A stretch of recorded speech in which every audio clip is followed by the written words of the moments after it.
Israel Hayom, Shin Bet. Many released in Hamas deals have returned to terrorism. The article was published on the websites Start Page, Israel News, and news.ru.co.il. Publication time: December 2, 2025, 7:51. Israel Hayom, from Hebrew, Israel Today, is a free daily Israeli newspaper published in Hebrew. Shabak.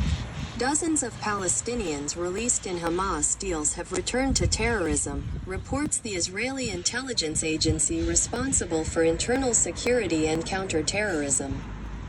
Shin Bet emphasized that fears are growing of a repeat of the Shalit Effect. Those released in 3 hostage exchanges after October 7, 2023, have returned to terrorism, it writes. Israel Hayom newspaper, author, Lilach Shuval, citing data from the Shin Bet, Shabak. Security services are talking about a repeat of the Shalit Deal Effect. According to published data, approximately 700 terrorists are being released from prison and returned to Judea, Samaria, and the Arab neighborhoods and suburbs of Jerusalem.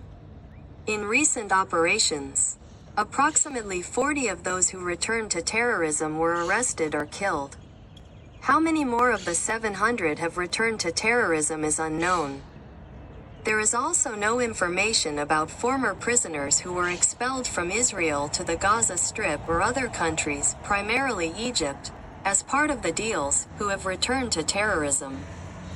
The Shin Bet assumes that many of them have already returned or will return to terrorism, Israel Hayom writes. The publication cites data on the Shalit Deal Effect.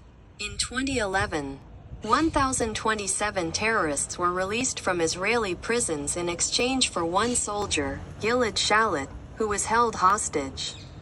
According to the Shin Bet, 82% of them returned to terrorist activity in one form or another, from financing and logistics to participating in militant groups. 12% of those released under the Shalit deal were directly involved in terrorist attacks in Judea, Samaria, or Jerusalem. Among those released in 2011 was Yahya Sinwar, who was expelled to Gaza, became the leader of Hamas, and planned the attack on Israel on October 7, 2023. The article mentions that even before the latest deals with Hamas were implemented, there was a debate within the Israeli establishment about where to send the released prisoners. There were proposals to return even terrorists with blood on their hands to Judea and Samaria, where the security system would be able to conduct investigations more easily, monitor and, if necessary, detain or eliminate terrorists.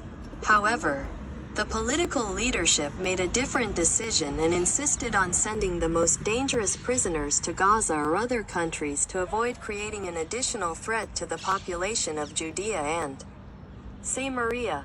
If you liked this, give it a like and join us.